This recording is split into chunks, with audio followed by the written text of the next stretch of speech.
নমস্কার বন্ধুরা, নতুন ব্লগে আপনাদের সবাইকে স্বাগত জানাই। আশা করছি সবাই ভালো আছেন, যে যেখানে আছেন। শিলিগুড়ির অবস্থা আজকে যথেষ্ট শীত, তো ভালো লাগছে। আর পৌষ পার্বণের পরের দিন আজকে আমাদের আলপনা দিয়ে আজকে কামাই করেছি। আর আমার শ্বশুরমশাই মাথা ব্যথা পুরো খারাপ হয়ে গেছে, যিনি পুরোপুরি একদম তো যাই হোক, নিজে সকালবেলাতে যখন আলপনা দিয়ে আসবে না সেটা কিছুটা অনুমান করে নিয়েছেন। নিজেই রান্নাঘরে গিয়ে ডালে চালে খিচুড়ি বসিয়ে দিয়েছেন। হ্যাঁ মানে তারপরেতে কেন ওগুলো করলে না, তোমাদের ওপর নির্ভর করে থাকতে চাই না। হ্যাঁ, তারপরে জানি না কী হয়েছে, তারপরে আবার বলছে না তুই যা দিবি টামটামুখি আমি খাবো, মানে তো ওরকম আর কি। তারপরে তো যেটা হচ্ছে সেটা হচ্ছে প্রচুর পিটুনিয়া ঝুলে রয়েছে। মামুন আজকে একটু দেরি করে এসেছে, জলটা এখানে পড়ে যাচ্ছে বাবা। মামুন আজকে একটু শীতের জন্যই আর কি দেরি করে এসেছে। তো দেরি করে আসাতে মামুনকে আলমারি খবর দিয়েছিল, তো মামুন বেচারি দেরি করে এসেছে, তো আলমারি কী করবে। তাই সে বলছে দাদু আমাকে আলমাসি বলছে আজকে আসবে না, তুই একটু তাড়াতাড়ি যাস, আমার একটু দেরি হচ্ছে, তো তাই একটু তাড়াতাড়ি আসতে পারলাম না। আচ্ছা, তারপরে মামুনকে সামনে দেখে আলমারিকে ফোন করে খুব বকাবকি করেছেন আমার শ্বশুরমশাই। তারপর সেটা করে একদম পুরো ভুলে গেছে। আমি নিচে গিয়েছিলাম, নিচে গিয়ে ওনাকে জিজ্ঞেস করতে গেছিলাম যে আপনাদের কি শরীর খারাপ হয়েছে, কিছু তো একটা হয়েছে নিশ্চয়ই, আর না হলেও ছুটি ছাড়া তো কেউ কাজ করতে পারে না। হ্যাঁ, তো কই আমি জানি না, তো বলো ওই মাপি যে ফোন করলে কে বললো, আমি করি না, তো ভুলে গেছি পুরো। হ্যাঁ, এই কিছুক্ষণ আগের ঘটনা। ঠিক আছে, বয়স্ক মানুষের এরকম হতেই পারে।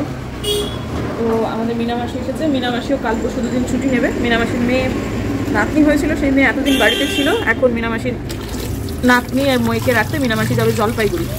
কাল পরশু ছুটি, ঠিক আছে, কোনো অসুবিধা নেই, দিন সুন্দর কেটে যাবে। তো এখন আপাতত পিটুনিয়ার একটা আঠা থাকে না, বড় বিচ্ছিরি লাগে হাতে লাগলে, তো এখন চলছে এভাবে দিন, ভালোই যাচ্ছে দিন আপাতত। চলুন ঘরে যাই, বড্ড ঠান্ডা। ঠান্ডা থেকে বাঁচতে আমরা এই বন্দোবস্ত নিয়েছি। কার্পেটটার মাঝামাঝি পাততে চাইলাম, কিন্তু কার্পেটটা পাতা গেল না, কারণ দুটো খাটের মধ্যবর্তী জায়গাটার থেকে কার্পেটটা অনেকটাই বড়। তো এই যে পাটিটা পেতে দিলাম, এটা সেদিনকে আমি সরসমেলা থেকে কিনে এনেছিলাম, তো এইটা বেশ সুন্দর হয়ে গেল। এটা আসলে আমাদের খাট থেকে টুপুরের খাট পর্যন্ত যেতে টুপুর বেশিরভাগ সময় তো খালি পায়ে ঘুরে বেড়ায়, তাই জন্য কোনো রকম চটি পড়তে হবে না, এই জন্য বন্দোবস্তটি করা হলো। কি কি রান্না করতেছো কইয়া, তো হইয়া গেছে কি? হয়ে গেছে, আজকে বেশি করে রান্না করলাম। হ্যাঁ বলে দাও তাও। ডাল, আলু সিদ্ধ আর এই সবজি, মিশানো সবজি, সত্যি দু রকমের ভাত। আর যখন খেতে আমরা বসবো তার আগ দিয়ে আমার শ্বশুরমশাই ডিম ভাজা খাবে, আর আমার বর, আমার মেয়ে আর আমি খাবো হচ্ছে ডিমের পোচ। সেটা যখন খাবো ঠিক তার আগ দিয়ে হয়ে যাবে। তো মিনামাসি 2 দিনের ছুটি নিতেছে। হ্যাঁ, নাতনি নিয়ে মিনামাসি মেয়ের বাড়ি যাবে। এত ঠান্ডার মধ্যে বাচ্চা নিয়ে না যাওয়াই ভালো। হ্যাঁ বলছিলাম কি করবো কও। হ্যাঁ সেটা বাড়ি যায় কি করে শুনি আবার, সেই এত ঠান্ডা। আজকে আবার কিরকম ঠান্ডাটা পড়ে গেল। হ্যাঁ দেখো না, হট করে ঠান্ডাটা আবার পড়ে গেল। এখানে তো তাও যা হোক হাতে হাতে করে দেওয়া লোক, ওখানে তো সব সংসার। ওইটাই এলো কথা, বললাম ও মেয়েটারে একটু রোদ, দুদিন রোদ দেখছে না, ওকে রোদ উঠছে। হ্যাঁ তাহলে বাড়ি গিয়ে বলো রোদ নাই। না না, বাচ্চা ঠান্ডা লেগে গেলে ফেলে পারি, বাপ রে বাপ। যাই দেখি বাড়ি যাই আবার কি মশলা করে। হ্যাঁ, মদ যেন পাল্টায়। হ্যাঁ ব্যাস, পাল্টালে ফোন করবো নেই। পাল্টালেও ফোন করো, না পাল্টালেও ফোন করো। হ্যাঁ ঠিক আছে, ঠিক আছে। দেখ এবারে আমার দুষ্টু বোধিসত্ত্ব খান, আমার পতিদেবতা, তার জন্য করছি কফি। কেন বলুন তো দুষ্টু বললাম? আমাকে বলে কি না কড়া করে আমার জন্য একটুখানি কফি করে দাও, বড্ড ঠান্ডা। তার জন্য আমি কড়া করে কফি করে দিলাম। তারপর সে প্রথম চুমুকটা দিয়ে বললো দারুণ হয়েছে দিদি, ঠিক এইরকমই চেয়েছিলাম। তারপর ক্যামেরা করছিলাম তার ঠিক আগ পর্যন্ত, তা দেখে বললো কি, তাহলে তুমি যে এত ভালো কফিটা বানালে, ঠিক আমি যেমনটা চেয়েছিলাম, তাহলে একটা কাজ করো না, ক্যামেরাটা ধরো, আমি সেটা বলি। যেই ক্যামেরাটা ধরলাম, শয়তানি করে কি বললো শুনবেন, শুনুন।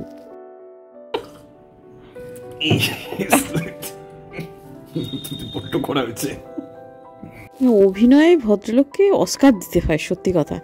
যাই হোক, তারপরে আমি বললাম তুমি এরকম অন্যায় করেছো, এবার একটা শাস্তি।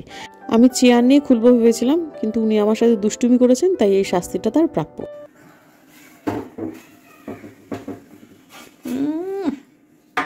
এই বুড়ো বয়সে এসব কি আর আমার দ্বারা হয়? এই সমস্ত কাজগুলো করতে উনি মোটেই ভালোবাসেন না, কিন্তু এদিকে পর্দাটা না খুলতেও হতো। তো অনেক দিনই কাচবো করছি। তো এটা নেওয়ার পর আমি বলছিলাম সামনে পুজো আছে, ওই সদর দরজার সামনে দুটো খুলে দাও। তা তো বলছে ছেড়ে দাও, আজকের দিনের জন্য আমায় ছেড়ে দাও। যাই হোক, এই দুটো পর্দাই আপাতত কেচে নিই। আর আমার নাই ঘরের মধ্যে দিনের বেলাতে দরজা জানলা বন্ধ করে থাকতে বড় বিরক্ত লাগে। আর একটা জিনিস বুঝতে পারছি, ঘরের ভেতর ঠান্ডার অনুভূতিটা বাইরের থেকে একটু বেশি হচ্ছে। বাইরে গিয়ে যারা এই যে নাড়াচাড়া করছে, বেরোচ্ছে, কত মানুষ রুজি রোজগারের জন্য বেরিয়েছে, আমাদের নেহাত বেরোতে হচ্ছে না, তাই আমরা ঘরে। তো সবসময় জানলা দরজা বন্ধ করে থাকবো কেন? তো এটাই আর কি ব্যাপার। তো যাই হোক, আপাতত এই যেটা হাতে নিলাম, এটা আমার শাশুড়ি মার টুপুরকে বুনে দেওয়ার সেই সোয়েটার, সেটা টুপুরকে দিয়ে এলাম। টুপুর এতদিন ধরে যে সোয়েটারটা পরছে সেটা আজকে ভাবছি একটু কেচে দেবো। আর কিছু জিনিসপত্র আমার ওই যে প্লাইয়ের আলমারি, সেখান থেকে এখানে নিয়ে এলাম। এর মধ্যে কিছু জিনিস আছে যেগুলো আমার আসলে একটু দরকার আছে, মানে এগুলো খোলার। সামনে পাপাটার বিয়ে, তো মানে কতগুলো শাড়ি টাড়ি লাগবে, অনেক ব্যাপার আছে আর কি। তো যাই হোক, এখন যে একটা ফুল প্যান্ট পেলাম, এটা আমার বরকে দিয়ে আসি। এই ফুল প্যান্টটা সে পরবে, মানে শীতের প্যান্টই আগের বার কিনেছিলাম। তো এই যে দেখুন, এই শাড়িটা আমাকে দিয়েছিল হচ্ছে আমার মেজো পিসি, সেটা এখনও রেডি হয়নি। এছাড়াও আরও অনেকগুলো ব্লাউজ পিস, সেগুলোও বানাতে দিতে হবে। এই সমস্ত জিনিসপত্রগুলো করবার জন্য আমার একটা খাট প্রয়োজন। আর টুপুর ওই ঘরে পড়ছে, ওখানে কিছু করাই যাবে না, ও কথায় কথায় এখন বিরক্ত হচ্ছে, মানে তার ডিস্টার্ব হচ্ছে। সেই জন্য আমি এই খাটটাকেই বেছে নিলাম। এই খাটটাতেই আমি প্রত্যেক দিন এখন ব্যায়াম করি। আমি আর মানে ওই যোগা ম্যাট পেতে নিচেতে ব্যায়াম করতে পারি না, সত্যি কথা, প্রচণ্ড ঠান্ডা। এই খাটটা শক্ত, যার ফলে এখানে ব্যায়াম করতে আমার সুবিধে হয়। তো যাই হোক, অনেক জিনিসপত্র এদিক ওদিক করলাম। কিছু জিনিস দরকার ছিল, যে এর মধ্যে কি আছে সেটা আমি ভুলেও গেছিলাম, সেই জন্যই মূলত এটা করা। এর মধ্যে আবার দুটো শাড়ি মায়েরও পেলাম, যে শাড়ি দুটো মা এখানে রেখে গেছে, সেগুলো মাকে ফেরত দিতে হবে, কিন্তু দেওয়া হয়নি। ওই আর কি, জিনিসপত্র ভুলে গেছিলাম। তো এখন একটুখানি সবুজ চা ভিজিয়ে নিই, এবং ভেজাতে ভেজাতে আরও অনেকগুলো বাসন জমে গেছে ইতিমধ্যে, সেই বাসনগুলোকেও মেজে নিই। আর এই যে টুপুর তার ঠাকুমার বুনে দেওয়া সোয়েটারটা পরেছে, এটা আসলে না খুব মোটা, ভীষণ ঠান্ডা না পড়লে এটা পরা যেত না। আজকে সেই ঠান্ডাটা পড়েছে যাতে করে এই সোয়েটারটা টুপুর ব্যবহার করতে পারে, এবং পরে খুব ভালো দেখতেও যেমন লাগছে, তেমনও কিন্তু মানে খুব আরামও পেয়েছে আমার মেয়েটা। তো যাই হোক, বেশ কিছু বাসন জমে গেছে, টুপুরের এই মুহূর্তে স্নানও হয়ে গেছে, এবং আমাকে ও খেয়েও নিয়েছে। খাওয়ার পর ওর বাসন টাসনগুলো সমস্ত কিছু মেজে নেওয়ার পর এখন কিন্তু বেলা মোটেই বেশি হয়নি। টুপুর খুব খুব তাড়াতাড়ি দাদুর মতোই আজকাল খেয়ে নিচ্ছে। আর এই সময়টায় বোমবাদা গেছে তার বাবাকে খেতে দিতে, এখন বাজে মোটামুটি 1:30, মানে আমার শ্বশুরমশাইকে খেতে দিতে গেছে। আমি আজকে এই বেলাটা আমার শ্বশুরমশাইকে ফেস করতে চাইছি না। আমি একটু মানে যৌথ সিদ্ধান্তে, আমি আর বোমবাদা যৌথ সিদ্ধান্তেই আজকে আমি শ্বশুরমশাইয়ের কাছে খেতে দিইনি। বোমবাদাই তার বাবার দিনের বেলা যত ফাইফরমাস সবটুকু সামলাচ্ছেন। সন্ধেবেলায় আমি যাব, কিন্তু দিনের বেলাটায় আমি সত্যি অ্যাভয়েড করছি। আমি বেসিক্যালি খুব ক্ষুব্ধ আমার শ্বশুরমশাইয়ের উপর আজকে, যে আমরা এত কিছু করবার পরেও মানে নিজে চালে টালে বসিয়ে দেওয়া ছেলে মানুষগুলো ঠিক মানে কি বলবো। আর আলপনাদিকে এত বকেছে, মানে উনিও আমার ওপর খুব বিরক্ত যে আমি আলপনাদির এই ছুটি নেওয়াটাকে সমর্থন করছি। সেই জন্য আমি খুব স্পষ্ট ভাষায় আজকে ওনাকে বলেছি, ছুটি ছাড়া মানুষ কাজ করতে পারে না। আর আপনিও আলপনাদির সাথে এত দুর্ব্যবহার করতে পারেন না। জাস্ট একটা দিন ছুটি নিয়েছে জন্য, প্রয়োজনেও 4 দিন ছুটি নিলে ওর দরকার হলেও নেবে, মানুষ তো মেশিন নয়। তো সেই জন্য বোমাদা বলেছে, তুই যা বলেছো ঠিকই বলেছো, কিন্তু তুমি এই বেলাটা বাবার সামনে যেও না। তো যাই হোক, এখন মোটামুটি সন্ধে লেগে গেছে, সন্ধেবাতি দিয়ে নিয়েছি, ঠাকুরের সিংহাসন পরিষ্কারও করে দিয়েছি। এখন একটুখানি ছাদে যাব, জামা কাপড়গুলোকে কোনোটাই তোলা হয়নি সেইগুলো। তো একটু আগেই সন্ধে লেগেছে, তো এই সময়টা আমার একটু ক্লান্ত লাগছিল, মনে হচ্ছিল যে বাবার একটু শুই, কিন্তু এখন যদি শুয়ে পড়ি তাহলে কেলেঙ্কারি কাণ্ড হয়ে যাবে। আজকে আমার যতই শুতে ইচ্ছে করুক, আমি আজকে সারাদিনে শুইনি। তো যাই হোক, এখন ছাদে গিয়ে সমস্ত জামাকাপড়গুলো তুলে নিই। আমার শ্বশুরমশাইয়ের দুটো জিনিসপত্র দিয়ে এখনও চিপলে জল বেরোচ্ছে, আর আমার স্ট্যান্ডে এই জিনিসপত্রগুলো মেলাও যেহেতু যাবে না, সেহেতু এগুলো আমি রাত্রে ছাদেই রেখে দিলাম, মানে একটু সাইড করে রেখে দিলাম যাতে করে পূবের রোদ্দুরটা সরাসরি যখন আসবে তখনই যেন এটার উপর পড়ে। আর বাদ বাকি যেগুলো আমাদের মেশিনে কাঁচা সেগুলো হিমের চোটে ঠান্ডা হয়ে রয়েছে, কিন্তু আমার যেন মনে হলো জিনিসগুলো খুব একটা আর মানে ভেজা নেই, কিন্তু সেগুলো সব আমি নিচে নিয়ে যাব। নিচে নিয়ে গিয়ে আমি স্ট্যান্ডেও কিন্তু মেলে দেবো না, এই বালতির মধ্যেই থাকবে। কালকে যা করার করব, মানে খুঁড়ে খুঁড়ে কাজ বাড়াচ্ছি না সত্যি কথা আমি আজকে। আর এই সময়টা আকাশটা দেখতে ভালো লাগছিল, সদ্য একটু আগেই যে সন্ধে লেগেছে সেটা বোঝা যাচ্ছিল। আর আমাদের পাশে যে বিহারি প্রতিবেশী, এরা প্রত্যেক দিন শীতকাল হলেই আগুন তাপায়। আর আমার আগুন তাপানো দেখলেই আমার ছোটবেলা পুটিবাড়ির কথা মনে পড়ে। আমিও ছোটবেলা এরকম বসে বসে সবার সাথে আগুন তাপাতাম, খুব আরাম লাগতো। আমি তো কদিন আগে বলছিলাম কোথায় ঠান্ডা কোথায় ঠান্ডা, এখন থরহরি কম প্রমাণ।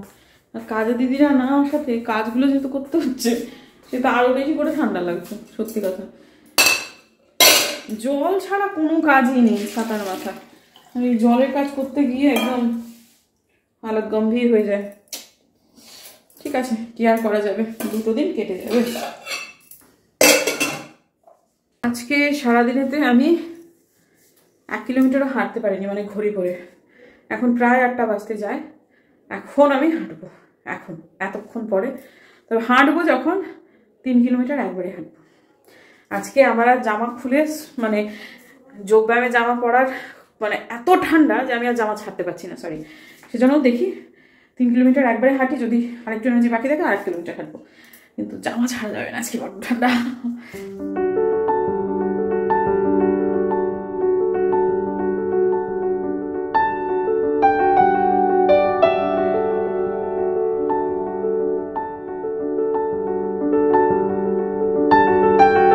8:48 টানা এক টানা 4 কিলোমিটার হাঁটা হলো, কিন্তু 1 মিনিটও বসার সুযোগ নেই, কারণ এক্ষুনি নিচে যেতে হবে। আমার শ্বশুরমশাই 9টার আগেই খাবেন। দিনের বেলায় উনি ভাত খেয়েছেন, ওপরে আমরা যা রান্না করেছিলাম সেটাই। আর রাত্রেবেলাতে উনি যে সকালবেলাতে ডালে চালে খিচুড়িটা রান্না করেছেন সেটা যেহেতু রয়েছে সেটাই রাত্রিবেলা খাবেন, এবং একটু ডিম ভেজে দিতে বললেন। ঠিক আছে, এই বেলা আর তেমন মানে বাড়ির উত্তাপ মোটামুটি স্বাভাবিক হয়ে গেছে, কারণ আমার শ্বশুরমশাই দুজনেরই মাথাটা গরমও হয় তাড়াতাড়ি, ঠান্ডাও হয় তাড়াতাড়ি। এমনিতে যারা আমার নিয়মিত বন্ধু তারা নিশ্চয় জানেন আমার শ্বশুরমশাইয়ের মাথাটি অত্যন্ত গরম, খুব মেজাজি, কিন্তু মানুষটি কিন্তু খুবই ভালো। সবার জন্যই দয়া মায়া আছে, কিন্তু মাঝে মাঝে বড় ছেলে মানুষই করে ফেলেন। এই যে আলপনাদি না আসলে কীরকম একটা পাগলামি করেন, আবার এই আলপনাদিরই যদি কোনো অসুবিধার কথা শুনতে পান তখন ঠিক তেমনই ব্যাকুল হয়ে পড়েন। কিন্তু বয়সজনিত কারণে বলে নয়, এটা একটু আগাগোড়াই যে উনি মাঝে মাঝে না বড্ড একটু অবুঝপনা করেন, এইটাই একটু অসুবিধে হয়। শাশুড়িমা থাকতে এগুলো আমাদের মোটেই ফেস করতে হতো না, শাশুড়িমাই ব্যালেন্স করতেন। এখন মাঝে মাঝে যখন করতে হয় বেশিরভাগ সময় ধৈর্য রাখতে পারি। আজকে কেন জানি না আমি ঠিক ধৈর্যটা রাখতে পারছিলাম না, কারণ মানে ওইভাবে করে একটা মানুষকে বলাটা আমার মাঝে মাঝে আর ঠিক পেরে উঠি না আর কি। তো ঠিক আছে, কিন্তু এই যাত্রায় এই বেলাতে আর কোনো সমস্যা নেই, একদমই সব কিছু স্বাভাবিক। এখন ওনাকে একটু খাবারটা দিয়ে দিই, তারপরে একটু ওষুধ দিয়ে দিতে হবে, কারণ ওষুধগুলো রাত্রিবেলায় বিশেষত উনি ওষুধ না মানে ঠিক নিয়ে খেতে পারেন না। সকালবেলাতে দুপুরবেলাতে তাও যা হোক হয়, কিন্তু রাত্রির বেলাতে কী জানি কি হয়, একেবারেই পেরে ওঠেন না। বস্তুত আলপনা দিয়ে থাকলে সকাল দুপুর রাত্রি সবসময় আলপনা দিয়ে হাতে করে ওষুধটা দেয়। আলপনা দিয়ে লেখাপড়া জানে না, কিন্তু ওষুধটা কিন্তু খুব সুন্দরভাবে সে গুছিয়ে দিয়ে দেয়। আলপনা দিয়ে না আসলে আমিও দিয়ে থাকি, কিন্তু কখনো কখনো যদি আলপনাদিরও মিস হয়ে যায় তখন মানে আমি খেয়াল করেছি যে দিনটা আমার শ্বশুরমশাই ঠিকঠাক ওষুধ খেয়ে নিতে পারেন, কিন্তু রাত্রি হলেই না উল্টোপাল্টা করে ফেলেন। তো যাই হোক, এখন কোমরে যেহেতু প্রচণ্ড যন্ত্রণা সেহেতু একটুখানি হট ওয়াটার ব্যাগ করে দিচ্ছি, এটা উনি রাত্রে নিয়ে শোবেন। এবং এখন বাজে রাত্রির 9:15, মানে ওনার খাওয়া হয়ে গেছে, হট ওয়াটার ব্যাগে জল গরম হয়ে গেছে, তারপর ওষুধ বিশুদ্ধ সমস্ত খাওয়া হয়ে গেছে, তারপর বাজে 9:15। তখন ওনার খাওয়া দাওয়া হয়ে যাওয়ার পরে বিছানায় চলে যাওয়ার শেষ। উনি রাত্রেবেলায় শীতকালটাতে প্যান্ট এবং শার্ট এবং জ্যাকেট পরে শোন, কারণ ব্লোয়ার চলে, তা সত্ত্বেও ওনার খুবই শীত করে ওনার বক্তব্য। আর এমনিতেই আমার শ্বশুরমশাইয়ের একটু শীতেরই ধাত। তো যাই হোক, গরমকালে পায়জামা পাঞ্জাবি পরেই ঘুমন রাত্রেবেলা, কিন্তু শীতকালে ঠিক এমনভাবে ঘুমন দেখে যেন মনে হয় এক্ষুনি বেরোবেন। হয়ে গেছে সব কাজ শেষে, তার থালা এবং বাসন বাটি সেটি বোধসত্ত্ব ভাত সেটি বোধিসত্ত্ব গান বাজছে। আমি আজকে টাইমে শুতে পারলাম না, ওদের সব চিত্র বিচিত্র বায়না মেটাতে মেটাতে আমার আজকে শোয়া হলো না টাইমে। খুব একটা যে দেরি হয়েছে তা না, তবে ওই আর কি। কিছু বলছো? যাই হোক, হ্যাঁ ও জয় জগন্নাথ বললে, আচ্ছা। তো আমি অন্যদিন তাও কিছুটা ফাঁকতাল পেলে একটু জুড়ে জুড়ে দেখি যে কতটা হয়েছে ক্লিপিং। কিচ্ছু দেখতে পারিনি আজকে, আমি কিচ্ছু জানি না যে আজকে আমার কতক্ষণের ব্লগ হলো। তবে এটুকু বলতে পারি যে মোটামুটি আজকে আলপনাদি নেই, আলপনাদি বিহীন একটা দিন, শীতকালের তুঙ্গ ঠান্ডার দিন, সারাদিন জলের উপর কাটিয়ে দিলাম। এই যে এটার মধ্যে একটু ডাল পড়েছে, লিকুইড ডাল খেতে গেছিলাম, একটু ডাল পড়েছে, মানে প্রথম দিন এই শীতে এটা পড়লাম এবং এই শীতেতে এটাকে কালকে এটা আবার কাচতে হবে। তো দুপুর খেয়েছে প্যানকেক রাত্রেবেলাতে, ওর বাবা যেরকম ভাত ছিল একটুখানি ভাত খেলো, ডাল খেলো, যা হয়েছে সাধারণ দিনে তাই হয়েছে। এখন ওই একটি থালা আর একটি বাটি সে মেজে দিচ্ছে, সেই জন্য সেটুকু করছে, সেটার জন্যই আমি অনেকটা কৃতজ্ঞ, আর এটাও আমাকে করতে হতো।